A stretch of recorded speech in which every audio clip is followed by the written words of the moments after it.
नमस्कार, मैं हूं दिव्या। रूबरू बिहार पर आज दिन भर की बड़ी खबरों में आपका स्वागत है। चलिए जानते हैं देश और प्रदेश के अब तक के बड़ी खबरों को।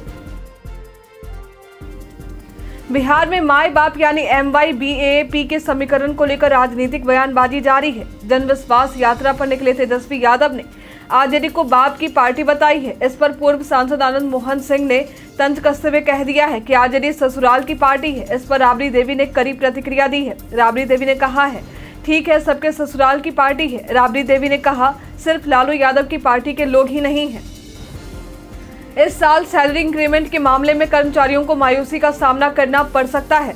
एऑन PLC की रिपोर्ट के मुताबिक इस साल वेतन बढ़ोतरी पिछले साल से कुछ कम रहेगी। सर्वे के मुताबिक भारत में इस साल कर्मचारियों के वेतन में 9.5% की बढ़ोतरी होने का अनुमान है। ये 2023 में हुए 9.7% इंक्रीमेंट के मुकाबले मामूली कमी है। केंद्रीय गृह राज्य मंत्री नित्यानंद राय ने पूर्व डिप्टी CM तेजस्वी यादव पर तीखा हमला बोला है। उन्होंने तेजस्वी यादव को चुनौती भी दी है और कहा है कि बिहार के लोगों ने देखा है कि किस तरह पिछले 17 महीने में तेजस्वी यादव के उप मुख्यमंत्री रहने के काल में बिहार को आपराधिक राज्य के तौर पर बदल दिया गया था। कर्मचारी चयन आयोग ने अपनी नई वेबसाइट लॉन्च कर दी है। ये वेबसाइट 17 फरवरी से लाइव हुई है। अब आपको SSC की किसी भी परीक्षा से संबंधित कोई भी जानकारी चाहिए तो इस वेबसाइट पर लॉगिन कर सकते हैं। हालांकि इस नए प्लेटफॉर्म के माध्यम से अभी पुरानी वेबसाइट को एक्सेस किया जा सकता है। इस नई वेबसाइट का एड्रेस ssc.gov.in है, जबकि स्टाफ सिलेक्शन कमीशन की पुरानी वेबसाइट का पता ssc.nic.in है। बिहार सरकार ने निर्णय लिया है कि शहरों से में सटे ग्रामीण इलाके में निर्माण के लिए नक्शा निकायों के प्राधिकार पास करेंगे। इस निर्णय के पीछे सरकार का उद्देश्य ये है कि बिहार में अगर शहरी क्षेत्र का विकास होता है तो अनियंत्रित निर्माण के कारण परेशानी ना हो, यानी इन ग्रामीण क्षेत्रों के आवास या व्यावसायिक प्रतिष्ठानों का निर्माण ठीक शहरी क्षेत्र की तरह होगा। सरकार पर हमला बोलते हुए कांग्रेस नेता जयराम रमेश ने कहा है कि बीजेपी और मोदी सरकार कांग्रेस को आर्थिक रूप से अपंग बना रही है। उन्होंने कहा कि मोदी सरकार हमारे सारे खाते बंद कर रही है। जयराम रमेश ने इसे प्रतिशोध की राजनीति बताया है। उन्होंने कहा कि साल 2018-23 के बीच करीब 30 निजी कंपनियों के खिलाफ एजेंसियों ने एक्शन लिया। फिर इन्हीं कंपनियों ने पिछले 4 साल में बीजेपी को 335 करोड़ रुपए का चंदा मिला है। ये मुफ्त वसूली है। पटना में आज बड़ी संख्या में महिलाओं समेत ग्राम रक्षा बल के सैकड़ों सदस्य पुलिस से भिड़ गए, जिसके बाद उन्हें तितर बितर करने के लिए हल्का लाठीचार्ज करना पड़ा। पुलिस ने बताया कि GRD सदस्यों ने दैनिक भत्ता, मानदेय और ग्रामीण पुलिस और सरकारी स्कूलों के सुरक्षा गार्डों की नियुक्ति में प्राथमिकता की मांग को लेकर पटना में सुबह 7 बजे से भाजपा कार्यालय के मुख्य द्वार के पास विरोध प्रदर्शन किया, जो लंबे समय से लंबित मांग थी। LGBTQ सक्सेना ने मुख्यमंत्री अरविंद केजरीवाल से कहा है कि दिल्ली सरकार की वित्तीय स्थिति का हिसाब किताब जनता के सामने रखा जाए। इसके लिए उन्होंने दिल्ली सरकार के वित्त से जुड़ी 5 CAG रिपोर्ट को विधानसभा में पेश करने को कहा है। LG ने मौजूद बजट सत्र में ही इसे विधानसभा में पेश करने का सुझाव दिया है। LG ने इसकी जरूरत पर बल देते हुए कहा कि जनता को उसके पैसे का हिसाब किताब देना सरकार का कर्तव्य होता है।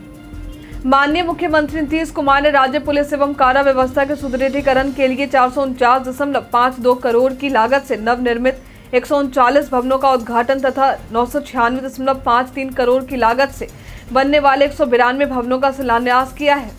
देश दुनिया के इतिहास में 24 फरवरी की तारीख सचिन तेंदुलकर के लिए क्रिकेट जीवन के लिए खास है।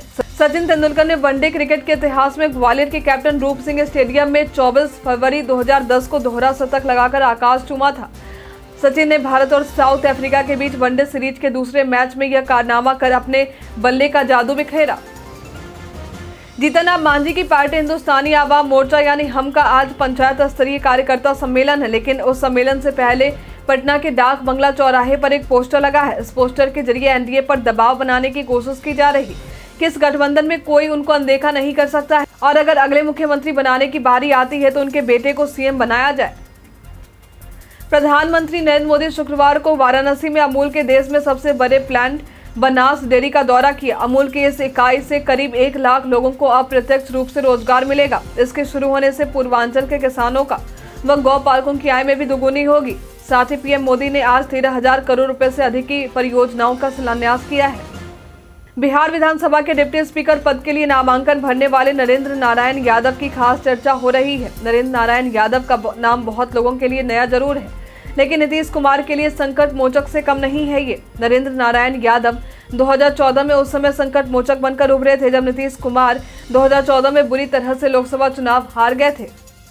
सिंगापुर के आसमान में भारत की सारंग हेलीकॉप्टर डिस्प्ले टीम अपना करतब दिखाएगी। ये हेलीकॉप्टर हवा में ऐसे कारनामे करेंगे जिससे देख दर्शक हैरान हो जाएंगे। भारतीय वायुसेना की सारंग एरोबेटिक टीम सिंगापुर में अपने साहस का प्रदर्शन करने के लिए जी जान से मेहनत कर रही है। वह अगले सप्ताह आयोजित होने वाले सिंगापुर एयर शो 2024 में अपने शानदार एरोबेटिक्स का प्रदर्शन करने के लिए तैयार है।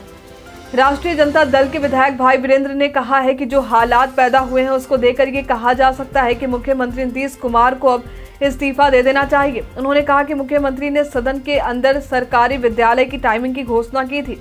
कहा था कि 10 बजे से 4 बजे तक स्कूल में पढ़ाई होगी। बिहार में ब्यूरोक्रेट हावी है, मुख्यमंत्री की बातों को भी नहीं सुना जा रहा है। शिवसेना उद्धव बाला साहेब ठाकरे के अध्यक्ष उद्धव ठाकरे ने गुरुवार को भारतीय जनता पार्टी पर निशाना साधा। उद्धव ठाकरे ने कहा कि आने वाले दिनों में भारतीय जनता पार्टी राष्ट्रीय और राज्य स्तरीय चुनाव तो छोड़ दीजिए, जिला परिषद का चुनाव भी नहीं जीत पाएगी। शिक्षा विभाग के अपर मुख्य सचिव के पाठक देर रात कटिहार पहुंचे। शुक्रवार को पाठक जिले के कई विद्यालयों का निरीक्षण करके निकल गए हैं। इससे पहले शिक्षा विभाग के SCS के पाठक का कटिहार समाहरणालय में गार्ड ऑफ ऑनर दिया गया। समाहरणालय में भव्य स्वागत के बाद शिक्षा विभाग के अपर मुख्य सचिव के पाठक विद्यालयों के निरीक्षण के लिए निकल गए।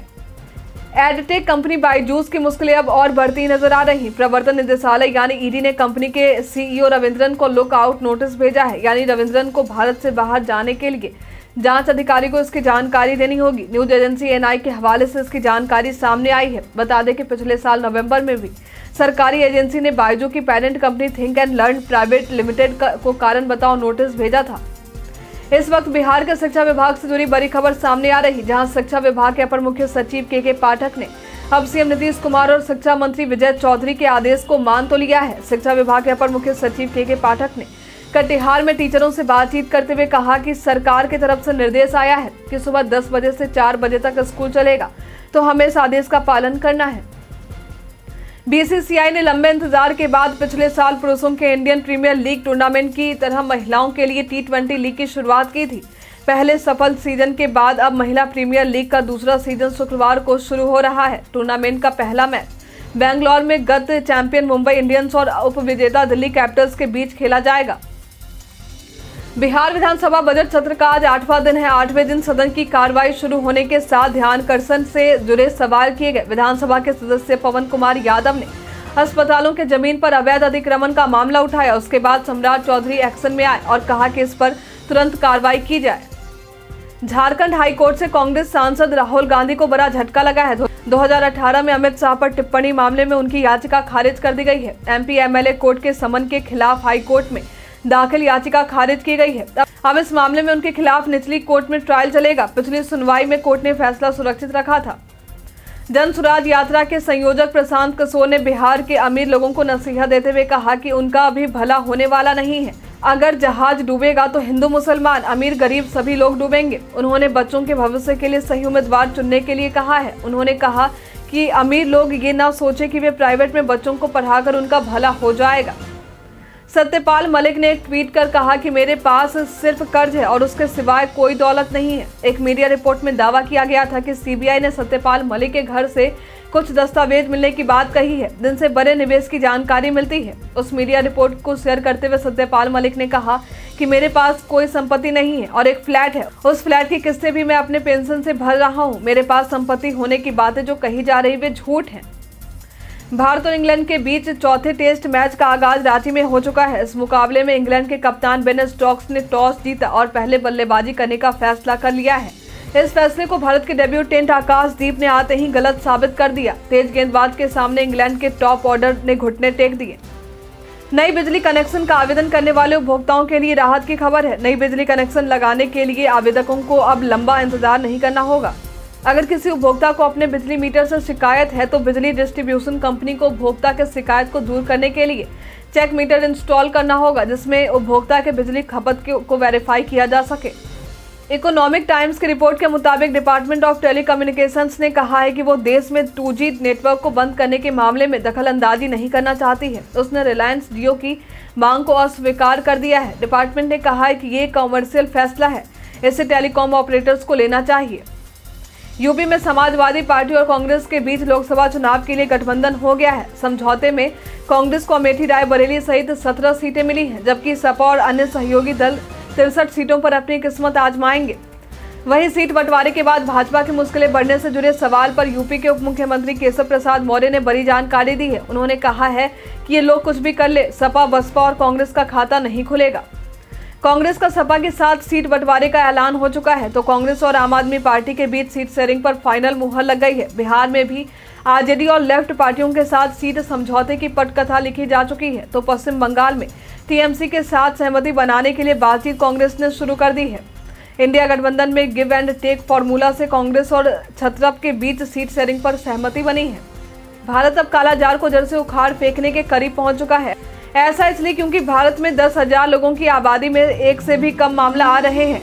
WHO यानी विश्व स्वास्थ्य संगठन का टारगेट भी कालाजार को जड़ से उखाड़ फेंकने के लिए तय किया गया है, लेकिन भारत के सामने चुनौतियां भी हैं, जिनसे बहुत जल्द निपटना होगा। अब बढ़ते हैं आज के सवाल की ओर। आज का सवाल है, कांग्रेस नेता जयराम रमेश द्वारा बीजेपी पर लगाए गए आरोप पर आप क्या कहना चाहेंगे? आप अपना जवाब हमें हमारे कमेंट सेक्शन बॉक्स में लिखकर जरूर बताएं। आज के लिए इतना ही। हमारे साथ बने रहने के लिए आपका धन्यवाद।